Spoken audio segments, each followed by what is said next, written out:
usome Kumbukumbu la Torati 28:1-14. I want to challenge everyone in this place. Nataka niweze kuchangamsha kila mtu aliye mahali hapa. Every day you read those scriptures to yourself. Kila siku unasoma maandiko hayo kwako, unajisomea. See yourself in those verses. Unajiona katika mistari hiyo. The Bible says there that your cows are blessed. Biblia inasema pale ng'ombe zako zimebarikiwa. The Bible says there that you are blessed coming in, you are blessed going out. Biblia inasema mahali pale umebarikiwa unapotoka na hata umebarikiwa unaporudi. The Bible says your cow is blessed. Na Biblia inasema ng'ombe wako wamebarikiwa. Your farm is blessed. Ya kwamba shamba lako limebarikiwa. Your farm is not limited to whether rain is falling or rain is not falling. Shamba lako halitegemei kama kwamba mvua inanyesha hata kama inyeshi. Because God is not limited with rain. Kwa sababu Mungu hajazuiwa na mvua. He can bless your farm even when there is no rain in Kenya. Anaweza bariki shamba lako hata wakati msimu hamuna mvua hapa katika taifa lako. Because He loves you. Kwa sababu anakupenda. In Genesis chapter 26, katika kitabu cha Mwanzo 26, you read a story there about Isaac. Utapata hadithi pale ya Isaka. Isaac was living in the land of Canaan. Isaka alikuwa anaishi katika nchi ya Kanaani. And the Bible said there was a drought, a famine in the land of Canaan. Nasema ya kwamba kulikuwa na kiangazi mahali pale Kanaani. And Isaac wanted to leave Canaan to go to Egypt. Na Isaka akataka kugula kule Kanaani aende kule Misri. And then God told him, don't go. Na Mungu akamwambia usiende. God told Isaac to sow. Mungu akamwambia Isaka aweze kupanda in the land of famine. Katika hiyo nchi ambayo ilikuwa na kiangazi. There was no rain, but Isaac obeyed God. Hakukuwa na mvua, lakini Isaka akamtii Mungu. Everybody were looking at Isaac as he is a foolish person. He's falling in the land of famine. Kila mtu alikuwa anamwangalia Isaka kama mtu mpumbavu asiyeelewa anayepanda wakati wa kiangazi. But at the end of the day, lakini mwisho wa siku, the Bible said Isaac reaped 100-fold harvest. Biblia inasema Isaka akafuna maradufu, mara 100. When everybody else could not sow because of the famine. Wakati kila mtu angepanda kwa sababu ya kiangazi, God was blessing his servant. Mungu alikuwa anabariki mtumishi wake. What I'm telling you is this. Kila ambacho nakuambia ni hiki. Remove every limitation. Ondoa kila vizuizi that you are putting on God. Ambao unamwekea Mungu in your life. Katika maisha yako. For anything. Maana kila kitu that you are believing in for. Kila ambacho unamwamini Mungu kwacho. The supernatural. Kila ambavyo sio cha kawaida comes into the life. Inakuja katika maisha of those who live by faith. Kwa wale ambao wanaishi kwa imani. It's very important. Hilo jambo ni muhimu sana. The Bible said the righteous shall live by faith. Biblia inasema wenye haki wataishi kwa imani. Faith is the key. Imani ndio ufunguo that unlocks the supernatural. Ambao inafungua mambo yasiyo ya kawaida. Faith in God, imani kwa Mungu, removes every limitation. Inaondoa kila vizuizi. And it unlocks the supernatural. Na inainua yale yasiyo ya kawaida. Power of God into your life. Nguvu za Mungu katika maisha yako. Have you been thinking of anything you could do in your life? Je, umewahi waza kuhusu chochote ambacho ungetaka kufanya kwa maisha yako? To prosper yourself. Ili uweze kujistawisha. To help yourself. Ujisaidie na. The Bible said, as I've mentioned to you before. Biblia imesema kama vile nimewatajia hapo awali. God gave Adam and Eve. Mungu alipeana Adamu na Hawa 4 incomes, rivers of wealth. Akapatiana zile mito zinaokuja ndani ya bustani za utajiri. They were blessed. Alikuwa wamebarikiwa. They had everything. Walikuwa na kila kitu. And God said, help yourself. Na Mungu akawaambia sasa, nyinyi jitwalieni chochote mnachotaka. All they needed to do was to help themselves. Kila ambacho walikuwa wanahitaji kufanya tu, wanahitaji kufanya kuenda na kuchukua. You see, God left Adam and Eve alone in the garden. Mungu aliacha Adamu na Hawa peke yao kule bustani. And the only time God comes to visit them is in the cool of the day. Na wakati tu ambapo Mungu angewatembelea ni ule wakati wa jioni, saa za jioni. Just like today, many of you don't experience the presence of God all the time. Ni kama vile wengi wetu siku hizi hatuishi uwepo wa Mungu siku zote. But it doesn't mean that God is not with you. Ila haimaanishi kwamba Mungu hayupo hapa. He comes to you often. Yeye anatutembelea kila wakati. And speaks to you in your dreams. Na anakunenea katika ndoto zako. He speaks to you in the Bible. Anakunenea kwa neno lake. And every time, everything is showing you, is telling you.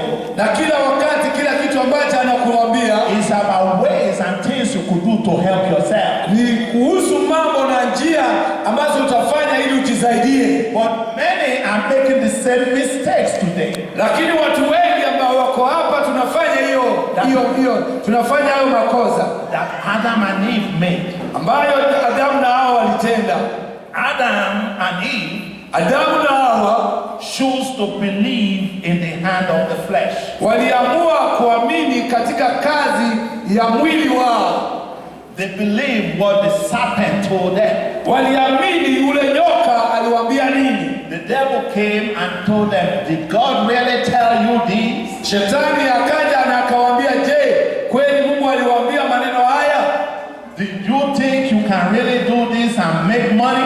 Je, unafikiria kwamba unaweza fanya haya na utengeneze pesa? And that's what the devil is telling a lot of Christians today. Na hicho ndicho wa shetani anaambia Wakristo wengi siku hizi. Oh, can I really do anything worthwhile coming to church? Je, unaweza fanya kitu zaidi ya kukuja kanisani?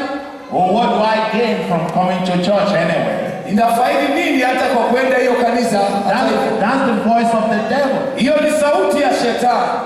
Adam and Eve chose to listen to the serpent. Adamu na Hawa wakaamua kusikiza sauti ya yule nyoka. And they ate of the fruit of na wakukula tunda lililokataliwa. When God said don't do it. Wakati Mungu alisema usifanye hivyo. They ate it. Wakala hilo tunda. And the Bible said they fell. Na Biblia inasema wakaanguka. They lost the glory of God. Wakapoteza utukufu wa Mungu. The glory of God was upon them. Utukufu wa Mungu ulikuwa juu yao. You see, Adam and Eve were naked before. Adamu na Hawa walikuwa uchi hapo awali. But God created them in a way and put His glory over them. Na Mungu aliwaumba kwa njia fulani akaweka utukufu wake juu yao. They were wearing the glory of God. Walikuwa wamejivika utukufu wa Mungu juu yao. But when sin came into their lives, lakini wakati dhambi iliwashukia juu yao, they lost the glory of God. Wakapoteza utukufu wa Mungu. Sin, dhambi, separates us from God. Inatutenga kutoka kwa Mungu. Sin, dhambi, limits the power of God to work. Inadunisha nguvu za Mungu kufanya kazi ndani yetu. Sin causes you to lose the glory of God. Dhambi inakufanya kupoteza utukufu wa Mungu. But when you become a Christian, maana unapokuwa Mkristo and receive Jesus Christ into your life, akupokea Kristo Yesu ndani ya maisha yako, that glory, utukufu huo, comes to live in you. Unashuka na unaishi ndani yako. Glory lives inside of you. Utukufu unaishi ndani yako. The Bible says, Biblia inasema in Colossians chapter 2 verse 20. Katika kitabu cha Wakolosai 2:20. I want us to read it. Colossians 2:27. Wakolosai 2 mstari wa 27.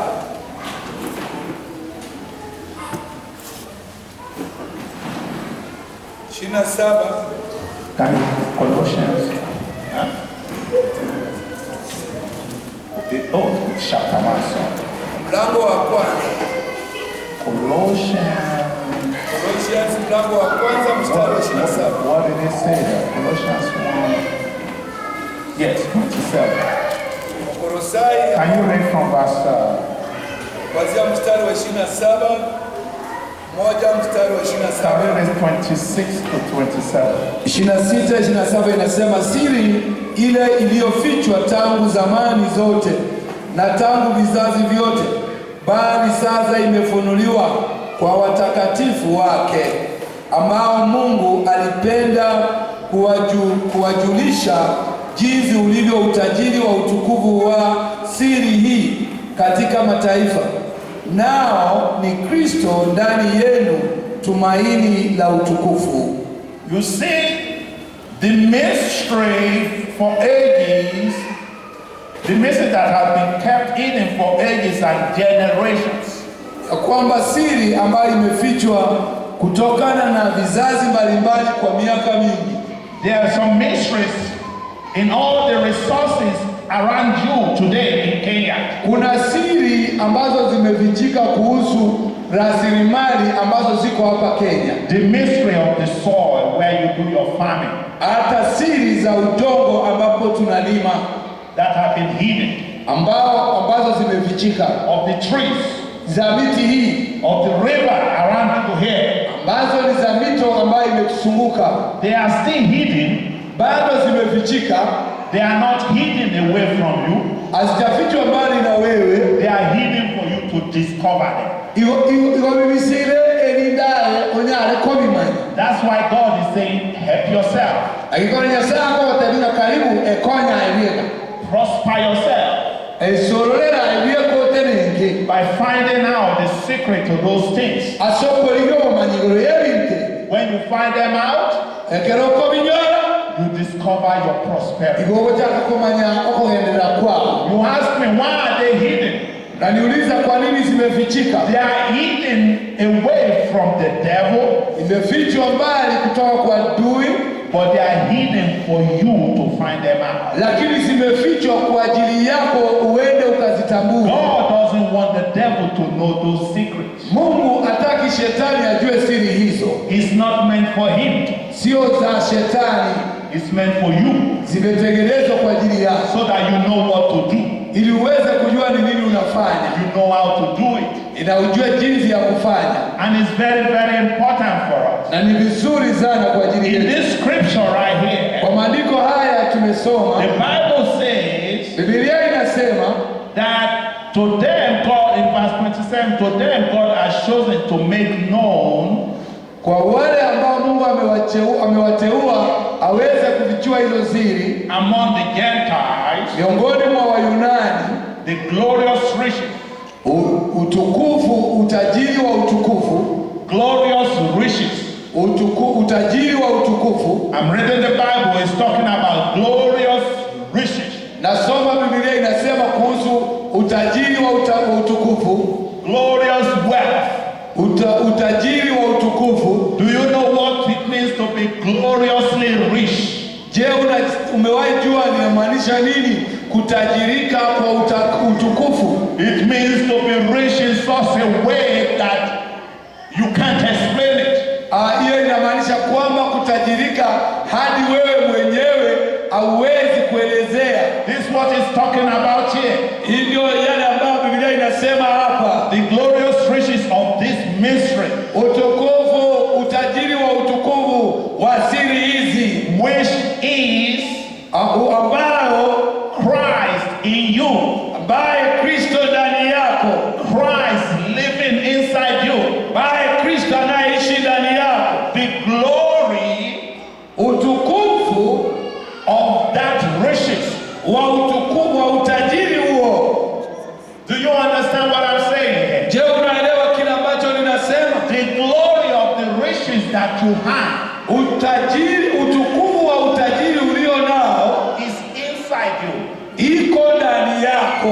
It's not hidden away from you. Haijafichwa mbali na wewe. You have everything. Ya kwamba una kila kitu that will remove, ambacho kinaweza kuondoa any limitation away from your life. Vinaondoa vizuizi vyovyote vile. Adam and Eve lost the glory. Adamu na Hawa walipoteza utukufu. For when you become a Christian, the glory comes into you. Lakini unapokuwa Ukristo, huo utukufu unarejea ndani yako. A way into the Garden of Eden is open for you today. Njia kama ile ya bustani mwa Edeni leo imefunuliwa kwako. And God is saying, help yourself. Na sasa Mungu anakuambia jitwalie chochote kile unataka. The children of Israel were limiting God in the wilderness. Wana wa Israeli walikuwa wanamdunisha Mungu pale jangwani. And it's very important for us as Christians today in the church. Ni muhimu sana kwa Wakristo ambao tuko hapa kanisani leo to learn how to help ourselves. Kujifundisha jinsi ya kuweza kujitwalia. Tap into those mysteries. Na kuweza kupokea siri, utajiri ulio katika hizi siri. And the way you do it, na njia unayofanya, is by learning to pray in the Spirit. Ni kujifundisha jinsi ya kuomba katika Roho all the time. Wakati wote. I like to do that all the time. Mimi napenda kufanya hivyo wakati wote. I walk around my house praying in the Spirit. Mimi hutembea kwa nyumba yangu nikiomba katika Roho. And many times God tells me to do certain things that sound so stupid. Na saa zingine Mungu uniambia nifanye kitu ambacho hakina maana, nikija ujinga. Anyway, lakini nakifanya hata kama kinaonekana za kijinga. The other day he told me to invest in something. Siku nyingine Mungu aliniambia niweze kuwekeza kwa kitu fulani. You know, America has the same system of economy as in Kenya. Marekani ama filosofia ya kifedha kule Marekani haiko tofauti na ya Kenya. Do you understand what I just said? Je, mnaelewa kile ambacho nimesema tayari? The only difference if you remove the level of corruption in Kenya, kitu tu tutakaposhughulikia ufisadi wote hapa Kenya, so that there's the level of corruption is removed, ili viwango za ufisadi viweze kuondolewa, the way will be open for many to prosper. Milango ya wengi itafunguliwa waweze kustawi.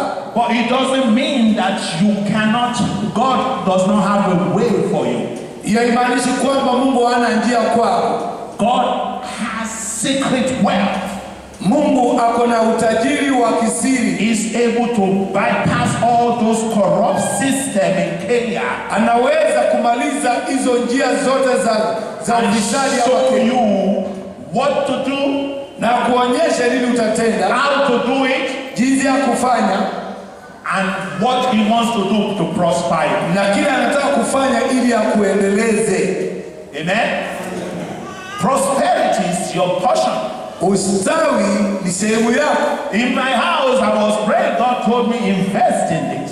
Alikuwa naomba kwa nyumba yake na Mungu akamwambia fanya ama ekeza katika hili jambo. And I made investment that yielded me thousands of dollars. Na akafanya uwekezaji ambao sasa umaletea maelfu ya madola, hundreds of thousands of dollars. Mamia ya maelfu ya madola. And the same faith I can use to get $1 million. Na hiyo imani itanifanya nianze kupata dola milioni. Hivyo leo natafsiria mtu wa madola. God knows how to use you in a way. Mungu anajia anaweza kukutumia. He will tell you to put $100 in this. Atakwambia weka dola 100 mahali hapa. Or 100 shillings. Ama shilingi 100 mahali hapa. And then you yield a return of 100,000 shillings. Ili uweze kupata mapato ya maelfu ya shilingi. It is inside you. Hiyo iko ndani yako.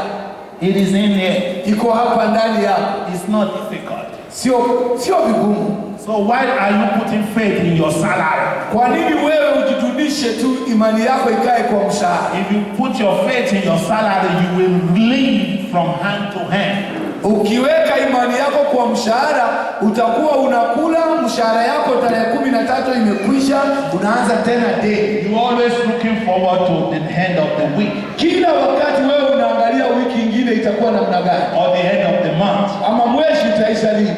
Stop doing that. Wacha hiyo tabia. Remove the limit. Ondoa vizuizi. God can do anything. Mungu anaweza fanya chochote wakati wowote to prosper. ili aweze kustawisha. Amen. Amen. chochote. Don't see your salary as your income. Wacha kuona mshahara wako eti ndio tu Mungu See anatupa. God working in your life. Ona Mungu akitembea katika maisha yako, To do exceedingly, kufanya zaidi, abundantly, hata juu ya mawazo yetu, to prosper you. akuinue juu. You know, I told you to read Deuteronomy 28:1-14. Leo nimewaambia msome Kumbukumbu la Torati 28:1 hadi 14. The other day I was speaking in the other church, Siku ingine nilikuwa nanena katika kanisa nyingine, and I know I was speaking to a lady there. na nilikuwa nanena na mwanamke mahali I pale said you can speak to your cow. ya kwamba unaweza nenea ng'ombe yako. All you just need to speak is, God bless you, cow. Kila ambacho unastahili tu kunena ni ile ng'ombe, Mungu akubariki. You taking your cow out to eat the grass. Alafu unabeba huyo ng'ombe anaenda kula majani.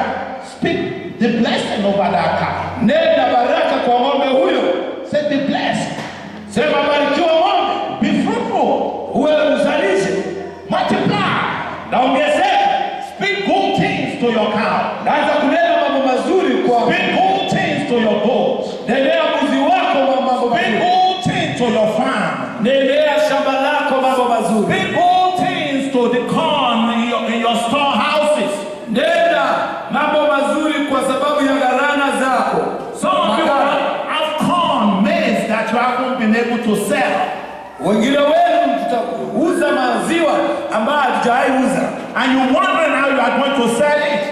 Unashangaa ni vipi utakavyouza. All you need to do is speak the blessing to it. Kila ambacho unahitaji ni kunena baraka kwa hiyo. Go to it and lay hands on it and speak. Be blessed in Jesus' name. Enda kwa huyo mnyama, weka mikono, sema ubarikiwe katika jina la Yesu. Every day you see it, just bless it in the name of Jesus. Kila siku nao unapoona, ibariki katika jina la Yesu. Hallelujah. Amina. God knows how to bring the right people to your house. Mungu anajua jinsi ya kuleta watu wanaofaa kwa nyumba yako. Who will buy that place Bao watanunua mahindi hayo for the amount of money that will blow your mind out. kwa njia ya kifedha ambayo itakusumbua, They will come knocking on your door and you will be surprised.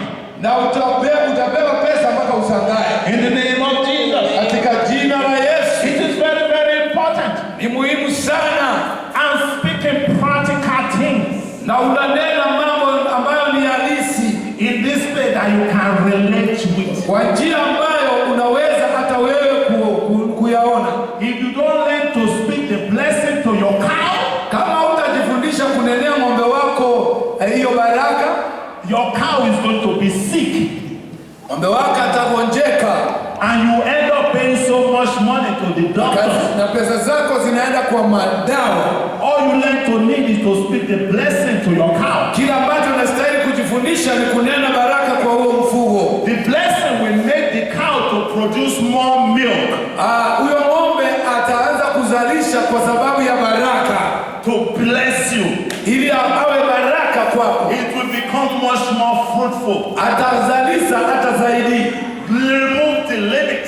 Toa viwango, Change your heart. badilisha hali ya moyo wako. The glory of God is in your heart. Utukufu wa Mungu uko ndani ya moyo wako, And you release that glory na achilia huo utukufu by speaking words. kwa kunena maneno. Words change things. Maneno yana uwezo wa kubadilisha hali. Words create things. Maneno yanaumba vitu. God created the heaven and the earth by speaking words. Mungu aliumba mbingu na dunia kwa kunena maneno. You can create your blessing by speaking words. Hata wewe unaweza kujiumbia baraka kwa kunena maneno. To your farm, Kwa shamba lako, to your cow, kwa wanyama wako, to your chicken. kwa kuku zako. If you are a businessman, to your business. Kama wewe unafanya biashara, nenda kwa biashara There's yako. nothing impossible for you to do. Hakuna kitu hakiwezekani kwako. Do you understand me? Je, unanielewa?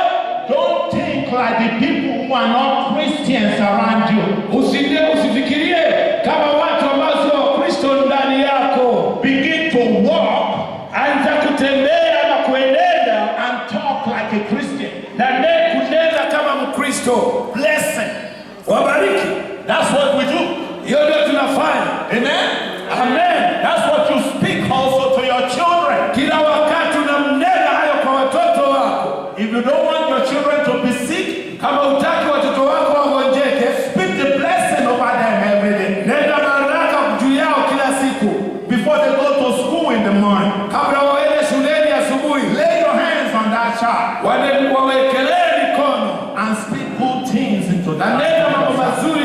maisha yao. Speak to him, you are blessed. Waambie wamebarikiwa. You are blessed when you play at school. Wamebarikiwa wanapocheza shuleni. You are blessed when you listen to the teacher in the class. Hata wamebarikiwa wanaposikiza mwalimu shuleni. Because there are so many things distracting children from learning. Kuna mambo mengi yanaondoa watoto kwa masomo in the classroom, kule darasani. And oftentimes because Christian parents don't speak to their children. Mara nyingi ni kwa sababu wazazi wengi wa Kristo hawachukui wakati kunenea watoto wao baraka. You only give them maybe 20 shillings to go to school. Unawapatia shilingi 20 waenda kununua kangumu. And you think giving them money is just a blessing. Unafikiria kuwapatia pesa eti hiyo ndio umewabariki. Your ability to speak creative words into the life of your children. Una uwezo wa kuweza kunena baraka kwa watoto wako. Impacts their life. Hiyo inatingiza maisha yao with the blessing of God. Na baraka za Mungu. They will not forsake. Hawatatenda dhambi. They will be the best students in their classroom. Watakuwa watoto wazuri kule darasani mwao. Because you are speaking the good things of God. Maana unanena mambo mazuri ya Mungu juu yao. And guess what? Na nataka ufikirie you have so much peace at home. Na unakuwa na amani ya ajabu nyumbani. Your children are not troublesome. Watoto wako hawasumbui. They are not rebellious. Wao hawaasi. Because you speak the blessing to them every day. Kwa sababu unanena baraka juu yao kila siku. The devil can't come near your house. Shetani hawezi kuja karibu na nyumba yako. He's afraid to come to your house. Yeye anaogopa kuja kwa nyumba yako. Because you always speak in the blessing. Kwa sababu unanena tu baraka to everything. Na kila kitu.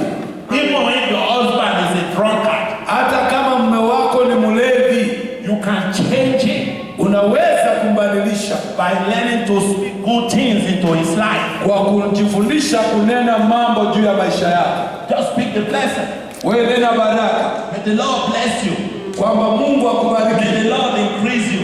Wacha Mungu akusidize. May the Lord promote you. Wacha Mungu akuinue. Guess what? Nafikiria nini? It's going to change. Hiyo itambadilisha. Because your words are changing him. Kwa sababu maneno yako yanambadilisha. He may not know it. Haenda ikawa sijue. Every day you say those things, he begins to think about it. Lakini kila siku unaponena maneno hayo, anaenda akiyafikiria. This woman keeps saying these things to me. Anasema huyu mwanamke huendelea kuninenea maneno haya kwangu. Na anaanza kufikiria. These are good words she said. Kwamba haya ni maneno mazuri anayonena. One day we come to you and say, pray for me. Pray. Siku nyingine atakuja kwako akuambie, wewe niombee.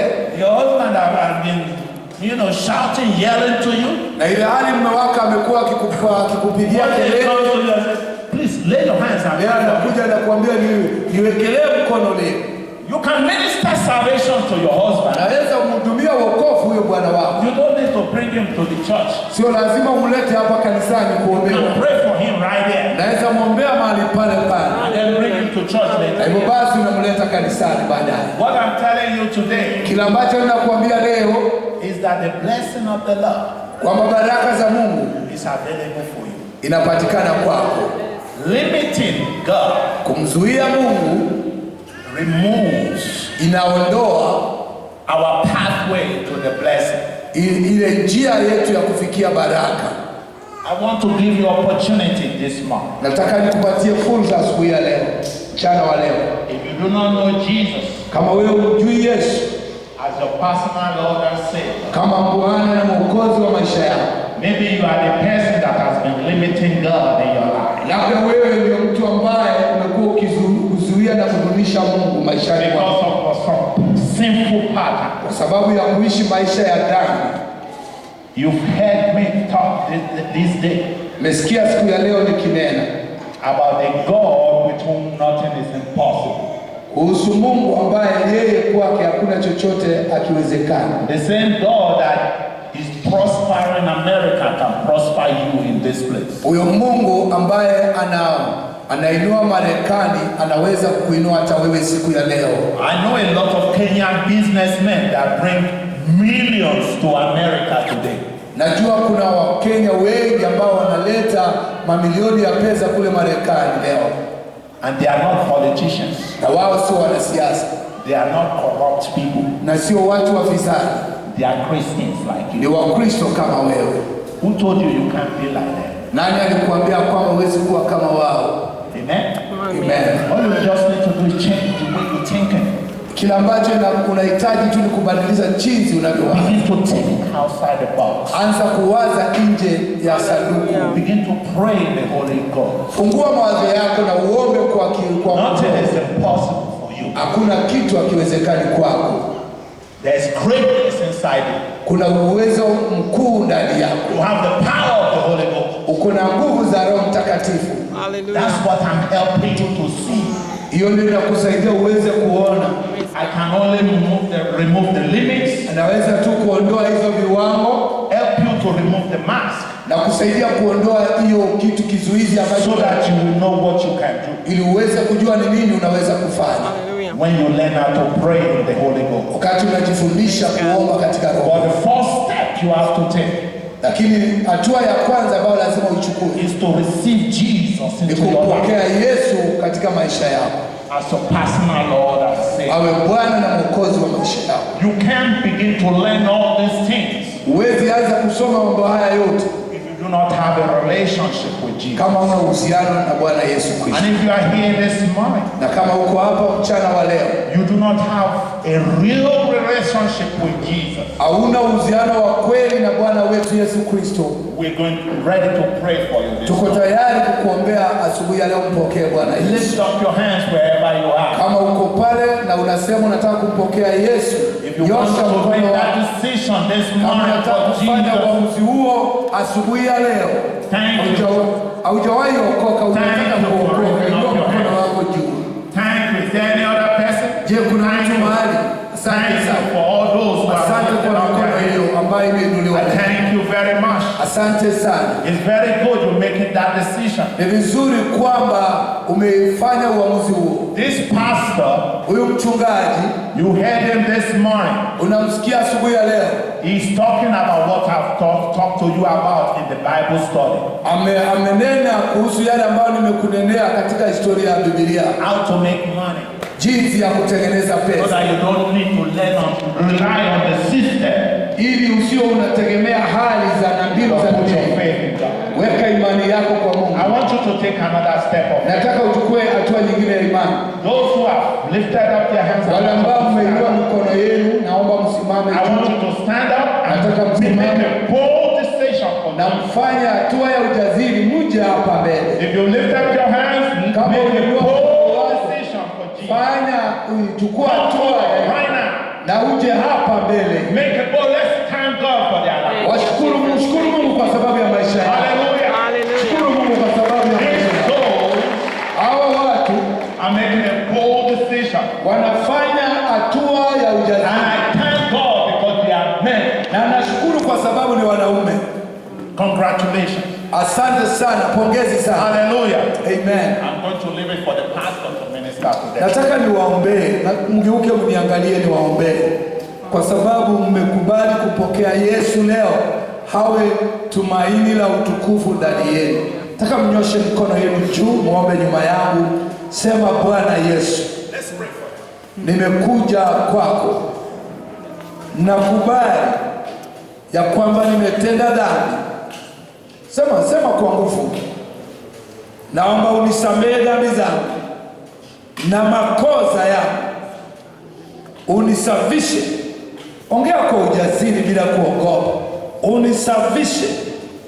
Unifanye kiumbe kipya. Na kukaribisha sasa ndani ya moyo wangu. Uwe tumaini la utukufu. Niokoe kutoka dhambi zangu. Uandike jina langu kwenye kitabu cha uzima. Asante kwa kuniokoa. Niongoze Bwana kwa jina la Yesu. Nijaze na Roho Mtakatifu ili nikuishie. Kwa jina la Yesu nimeokoka na kuamini. Amen. Baba, katika jina la Yesu nabariki watu hao na uzima. Naomba kuanzia leo ustawishe maisha yao. maana wameondoa vizuizi, yabariki maisha yao, nia wanayo na uwape uwezo wa kuishi maisha mtakatifu. Wabariki sasa na hata milele. Kwa Yesu Kristo tumeomba na kuamini. Amen. May God bless you. Tunataka kuongea na nyinyi baada ya ibada, msiwe na haraka. Hallelujah. Amen. And right now, na sasa hivi, before I round out today, kabla niweze kumaliza, it will not be good for me to finish. Haitakuwa vyema kwangu nimalize. I want us to open our Bibles, everybody. Kila mtu afungue Biblia yake to Deuteronomy 28. Hadi kitabu cha Kumbukumbu la Torati 28. I want you to practice. Nataka uweze kujizoeza what I've just spoken about. Kila ambacho nimenena. As we do it together in the church today, na kufanya hivyo kama kanisa leo, you do it to yourself every time. Utakuwa ukifanya hivyo kila siku, every day, kila siku, and see the blessing of the Lord, na uweze kuona baraka za Mungu come to manifest over your life. Yaanze kudhihirika katika maisha yako. I believe I don't know what translation you read. Sijui mnasoma tafsiri gani? But what I want them to do is, nataka tunene kwa Kiingereza. Hata wewe mama ambaye hauwezi kuelewa, tutasoma Kiingereza. We can read in English. In English. Waje tufanye kwa Kiingereza hii baraka, hata kama kuna tafsiri yako unataka usikize yale tunasema. If we are going to personalize it, tunataka tuifanye iwe yetu. Speak it to yourself. Ujinenee mwenyewe. And repeat this word. Nataka urudie maneno haya kwa Kiingereza. Tutarudia kwa Kiingereza. After me. Baada yake. Now it shall come to pass. Now it shall come to pass. Tuseme sisi wote. If I diligently obey the voice of the Lord my God. If I diligently obey the voice of the Lord, you are God, my God. To observe carefully all His commandments. To observe carefully all His commandments. Which He commands me today. Which He commands me today. That the Lord my God. That the Lord my God. Will set me high above all nations. Will set me high above all nations. Of the earth. Of the earth. And all these blessings. And all these blessings. Shall come upon me. Shall come upon me. And overtake me. And overtake me. Because I obey. Because I obey. The voice of the Lord my God. The voice of the Lord my God. Blessed shall I be. Kila mtu useme, maana ni kusema. Tulisema kusema. Maana wengine naona mnaangalia huko. They converse what we are saying. Waja kuangalia. Si kusema useme kwa kuniangalia na macho. Tumesema useme kila mtu aguse mdomo yake. Unajua mdomo yako iko wapi? Unajua kuna watu wengine wamechanganyikiwa, wanasema na macho. Sema na midomo haya maneno. Okay. Now let's continue from verse 3. Blessed shall I be in the city. Blessed shall I be in the city. And blessed shall I be in the country. And blessed shall I be in the country. Blessed shall be the fruit of my body. Blessed shall I be in the body. And blessed the produce of my ground. And the produce of my ground. The increase of my eggs. The increase of my herds. The increase of my cattle. The increase of my cattle. And the offspring of my flocks. And the offspring of my flocks. Blessed shall be my basket. Blessed shall be my basket. And blessed shall and my kneading bowl. And blessed shall be my kneading bowl. Blessed shall I be when I come in. Blessed shall I be when I come in. And blessed shall I be when I go out. Blessed shall I be when I go out. The Lord will cause my enemies. The Lord will cause my enemies who rise